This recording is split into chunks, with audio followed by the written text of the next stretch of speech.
Welcome back to On-Chain. I'm Marcus. Today we're covering a regulatory milestone that I think the crypto space underreacted to, or at least didn't fully process when it happened. On May 29, 2026, the U.S. Commodity Futures Trading Commission issued 4 coordinated releases in a single day. Coinbase stock jumped 4 to 7%. Robinhood jumped 11%. And for the first time in regulatory history, Perpetual futures became an officially recognized product class in the United States. James from LeverUp is here to walk through what actually happened and why it matters well beyond the immediate stock moves. James, let's start with the basics. What did the CFTC actually approve on May 29th? So the CFTC issued 4 things simultaneously, which is unusual. Coordinated releases like that signal a deliberate policy move, not just a routine approval. The first and most significant was an order approving Kalshi's BTCPERP contract. Kalshi is a CFTC-regulated prediction market exchange, and this was the first perpetual futures contract approved by a U.S. federal regulator on a regulated exchange. That's a genuinely historic first. The second was a policy statement establishing how other exchanges can list perpetual contracts going forward. So they didn't just approve one product, they opened the door for future approvals. Third, an advisory on 24/7 trading and clearing operations, which addresses the operational requirements for exchanges that want to run around-the-clock perp markets. And fourth, a no-action letter for Coinbase Financial Markets, their FCM subsidiary, to offer global crypto perpetual futures and options to U.S. clients. Let's unpack the Kalshi product first, because I think a lot of people in crypto heard perpetual futures and assumed it would look like what they're used to from Binance or Bybit. Right, and it's quite different. The Kalshi BTCPERP is cash-settled, references the Bitcoin real-time index, which updates every second, trades 24/7. Contract size is 1/10,000th of a Bitcoin, so you can get in with as little as $1. But the leverage cap is 5.7 times maximum. On Binance, you can get 50 to 125 times leverage on BTC. On Deribit, you can get significant leverage on options. The Kalshi product is intentionally conservative. That seems like it would turn off the target audience for Perps. Who's the product actually for? That's the right question to ask, and I think it reveals something important about the regulatory strategy here. The 5.7 times leverage cap is not going to attract the high-leverage speculative trader who has no problem accessing Bybit. That user will continue to use offshore venues where they can get 25 times that. The Kalshi product is aimed at institutional traders who need a compliant, regulated venue. Compliance teams at hedge funds and asset managers have constraints. They often can't put capital on unregulated offshore exchanges regardless of how good the product is. For those institutions, 5.7 times on a CFTC-regulated exchange is a meaningful access expansion, even if it's conservative by crypto-native standards. And for retail, there's a segment that wants exposure to Bitcoin price movements, but doesn't want to deal with self-custody, offshore exchange accounts, or VPN requirements. Regulated, dollar-denominated, accessible at $1, that's a different audience. And the volume data supports that the product is getting traction. What happened after launch? Kalshi went live on June 3rd. Day 1 volume was $100 million. Within 1 week, cumulative notional crossed $1 billion. By the 2-week mark, which is extraordinary, they had done $5.5 billion in notional volume. The CFTC chair called it the fastest product ramp in Kalshi's history.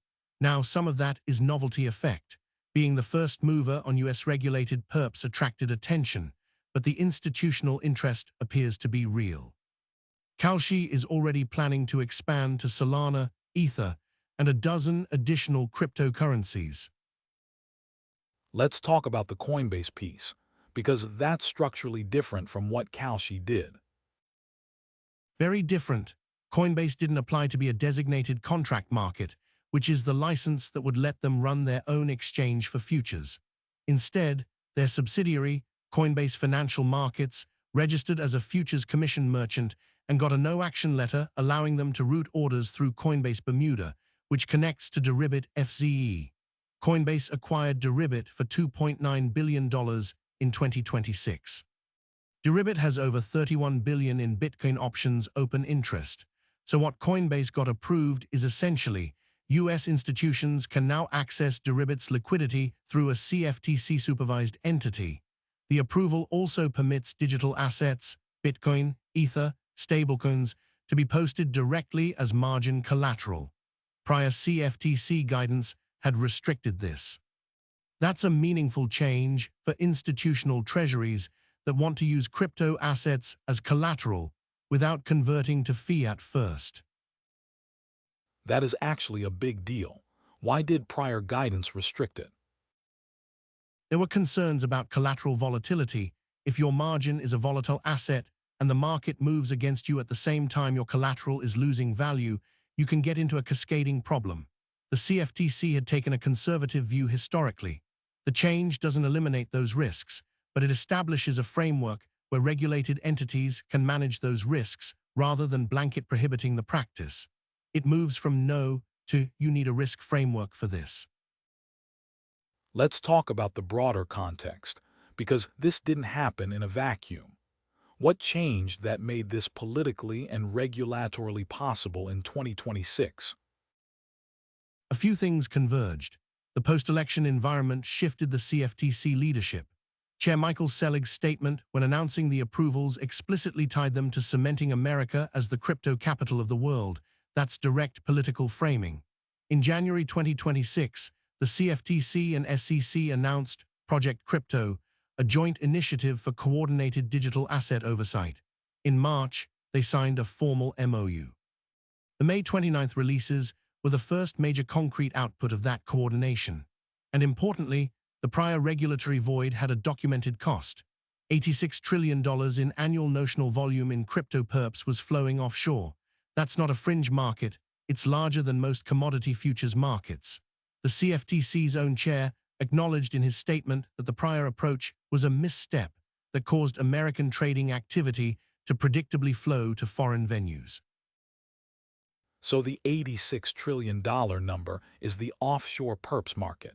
How much of that realistically moves onshore? Not much in the near term, honestly. Offshore venues offer higher leverage, more assets, and they've built deep liquidity over years. The regulatory compliance advantage of onshore perps is primarily valuable to institutions with compliance constraints, not retail traders who can access Bybit freely. The better way to think about it is the addressable market for regulated US perps was zero before May 29th. Now it's non-zero. The question is how quickly the regulated market builds liquidity and breadth to become genuinely competitive for the institutional segment. What are the second-order effects you're watching beyond the immediate product launches? Three things. First, asset-by-asset expansion. The policy statement the CFTC issued establishes the framework for future approvals, with each asset evaluated individually based on its risk profile. BTC Perps being approved creates a template. Ether is probably next. Then you start getting into more interesting questions about what else qualifies. Second, the collateral precedent. Permitting digital assets as margin on regulated venues normalizes the concept that crypto-native capital can participate in regulated derivatives without leaving the asset class. That has implications beyond perps. It's a foundational question for how regulated crypto financial markets structure themselves. Third, and this is the one that I think matters most for on-chain derivatives, the narrative environment has shifted. The CFTC has now officially recognized perpetual futures as a legitimate regulated product class. That changes how institutional investors, compliance teams, and even regulators in other jurisdictions think about the product. How does that affect DeFi perps specifically? On-chain protocols aren't regulated by the CFTC. That's correct, and the Kalshi and Coinbase approvals don't change the regulatory status of DeFi protocols. What they change is the narrative.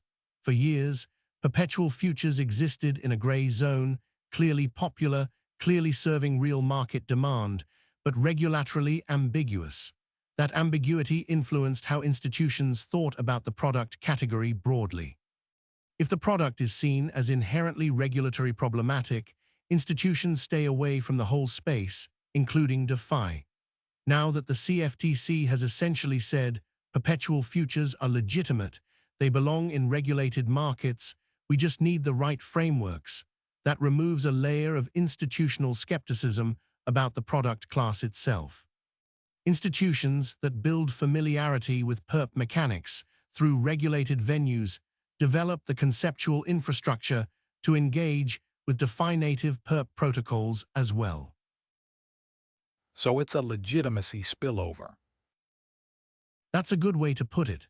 The mechanics of a perpetual futures contract, Oracle-referenced pricing, funding rates, liquidation mechanics, open interest dynamics, are now officially recognized by the most senior U.S. derivatives regulator.